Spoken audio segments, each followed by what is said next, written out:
Hello guys, girls, everybody else in between, it's your buddy Rorschach here. Right, Trump's Titans, issue number 1, Trump's Titans versus Diversity, is the comic book that we need to be buying right now, because this comic book says more than 100 YouTube videos could about the state of SJW, Marvel, and the pushing of diversity in comic books today. It's got a guest appearance by our boy Zach, and the Cebulski is in there as well. And yeah, I'll just get into the book and I'll let it talk for itself. But you need to get this comic book for the sole reason that it will make you laugh your ass off. This is absolutely fantastic. So, the front cover. We've got a pea hat wearing twit saying, "Your time's up, Donald. Today begins the reign of diversity." And obviously, Trump is horrified. He needs to be covered in his bag, in his own comic book, labelled problematic and obsolete. So who is diversity and what is her problem? Awesome front cover. Love it. This is the kind of film we've been calling out for so long now, and it's so refreshing to see it in the pages of an actual comic book. Unbelievable.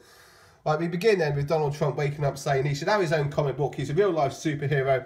Why isn't he not portrayed in the comics as the hero that so obviously is? And Trump is portrayed as an egomaniac, but somebody who's got the right to be an egomaniac because he's always right in what he's doing. He's a highly competent superhero, is Donald Trump, and he's the best president that America has ever had, and he proves that over and over and over again. It's so over the top, it's so funny. Okay, so Donald decides to go to Ike. He's the chairman of Marvel Comics, and he asks Ike, "How come I haven't got a comic book? I am a real life superhero. Shouldn't I be portrayed as such in the pages of a comic book?" And Ike agrees. So this is the first part of the new Donald Trump comic book then, Trump's Titans. There he is punching George Soros in the face. And Hillary Clinton, who's portrayed as quite an attractive slim lady. So they've been quite generous towards Hillary Clinton there. But they're finally locking up the bad guys in a comic book. So what does Cebulski think of this? Here he is our soy boy in chief of Marvel Comics today. He doesn't think it was wise to kill off the supervillains on the last page of the first issue. But this is the moment. This is a moment of truth. This is what you do in your best comedy moments, is you tell the truth, yeah, through a sense of the ridiculousness of it all. You know, in comic books today, we've often said, I thought comic books are supposed to give the readers what they want. I thought comic books are supposed to be about making money. But we know what SJW Marvel are like today. They don't appear to want to sell comic books, and they certainly aren't giving the readers what they want. And it's portrayed perfectly in these couple of panels here. Check this out. Comic books are supposed to give the people what they want. Reaction of Cebulski. We'll have to agree to disagree on that. That is the problem with SJW Marvel. They're not giving the people what they want. Anyway, so Trump says that issue number 2 should be a swimsuit issue. I'd buy that. I'd definitely buy the swimsuit issue number 2. Okay, so Cebulski is going to reluctantly publish this comic, this Trump's Titan comic, as part of SJW Marvel. How did the fans react? Overwhelmingly positive, as they would. So it's record numbers of people going to the comic book stores again. I guess they're not closing now because Donald Trump is making comic books great again. Oh, who do we have here? It's a guy called Zach. It's diversity in comics. Look at that haircut. What is Zach saying? A comic book, lady? This isn't just a comic book. This is a movement. After all these comics about women and minorities being shoved down our throats, they're finally giving us a new hero that normal people can relate to. A 72-year-old billionaire president who has every superpower. Oh, this is even better. It gets even better. My son grew up in a world where all the new superheroes were Muslim transgender lesbians. It's not too far from the truth. But today, I'll be able to hand him a comic with a hero that looks and acts exactly like him. I'm so sorry it took this long, sir. Me too. And there's a comic book twit. I guess he's a irregular comic book fan. He's picking up the comic because he thinks it's going to put his kid through college, even though 9 million copies have been printed. Yeah, that's pretty much how it works in the comic book industry. There are lots of people buying issue number 1s thinking they're going to be worth something in the future. This comic book might actually be worth something in the future because it's just so absolutely awesome and encapsulates the Comicsgate movement perfectly. Okay, so we've got a month later. What's happening? What's CB Cebulski going to do to wreck things? Because, you know, that's kind of his job. Whether he knows it himself, whether he's doing it deliberately or not, he seems determined, doesn't he, old CB Cebulski, to absolutely destroy Marvel Comics. So he's going to have a new editor-in-chief. Now, the new editor-in-chief of Marvel Comics, then, appointed by CB Cebulski, I guess, who's stepping aside, as all white men should do, is Diversity Smith. Here she is. You guys hired a woman to run a comic book industry? It's not ruin, is it? No, it's to run a comic book industry. Woman, did you just assume my agenda? Did you just assume my agenda? Sorry, I'm just laughing so much. This is ridiculous. Who is this person, fellas? What qualifies it to run a comic publisher? How don't you speak to me this way? Diversity has a lot of publishing experience, Mr. President. Yes, she's been an assistant editor at Violent Feminist magazine since 2018. Ah, man. The new people who they're inviting into Marvel to write the books today. Is any of this a lie? Is any of this a lie? Okay, so Diversity Smith is changing the comic book that was massively successful. And what's she going to do to it? Let's have a look. This is the new edition.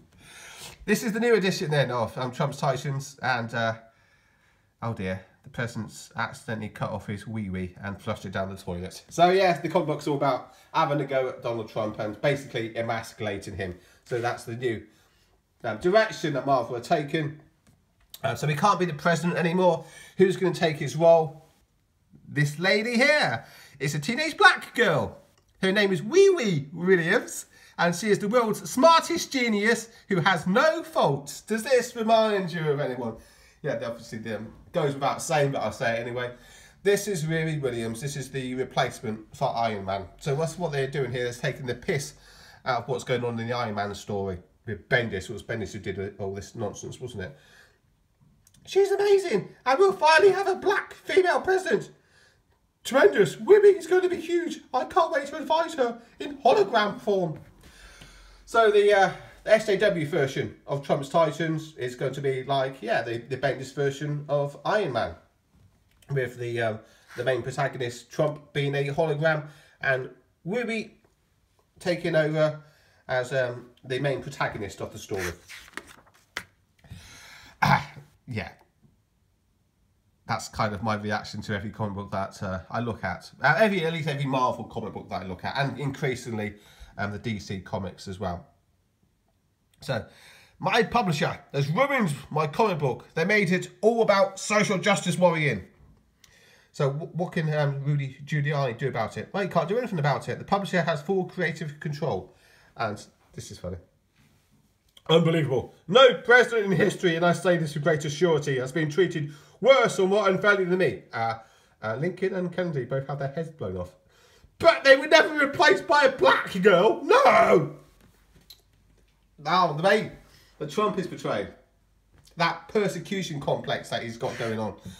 Awesome. Spot on. I wonder if fans of the comics are as outraged as me. So he's on his YouTube, on his iPad, looking at our boy Zach. So Zach is saying, I don't usually show my face. Look at the way he's betrayed. Look at that ridiculous haircut. The Frankenstein head. I'm sorry, Zach, but they have kind of got you right here. I don't usually show my face because the SJWs are violent maniacs, which they are. But this is too important. It's the wonderful man from the TV. So Trump and our boy Zach are going to team up and sort this mess out. How are they going to sort it out? Well, they're going to go to Ethan Van Sciver. Ethan Van Sciver is going to do his own comic book, and they're going to do the real version of Trump's Titans on Indiegogo, of course, on Indiegogo. So how does the Indiegogo book do compared to the SJW Marvel book? Well, obviously much better, because nobody wants to read this nonsense. And this is the reaction then from Cebulski. 100 million on Indiegogo? I knew President Trump was a woman-hating racist Nazi, but I still can't believe he betrayed us. This is so true again. Me, so much. Why don't he put a trigger warning on the front cover of this? Because he's a Nazi. And I know all about Nazis. I used to be a Japanese man. Oh, man. The controversy that the SJWs used against him when he used to have a pseudonym for his writing before he started his job of destroying SJW Marvel forever. Yeah, spot on. I think this is the one thing they hold over him, isn't it? That he used to, you know, have that Japanese thing going. You know, he used to use the Japanese name. Is that really so bad? I don't know. Anyway. Look, we have Stanley turning up. And Stanley's finally saying what we wish that the Stanley in the real world would do, but it's probably a little bit too elderly to do, because, well, when you're 90 odd years old, you've probably got other things in your mind rather than, you know, what's happening to your comic book company that you used to work for many years ago. So he says, "Why are you crazy weirdos ruining my beloved company into the ground?" And of course, her reaction is a typical reaction you get from SJW, calling an elderly Jewish man a Nazi, and having to go in for being white, ancient white man. When does she say Nazi?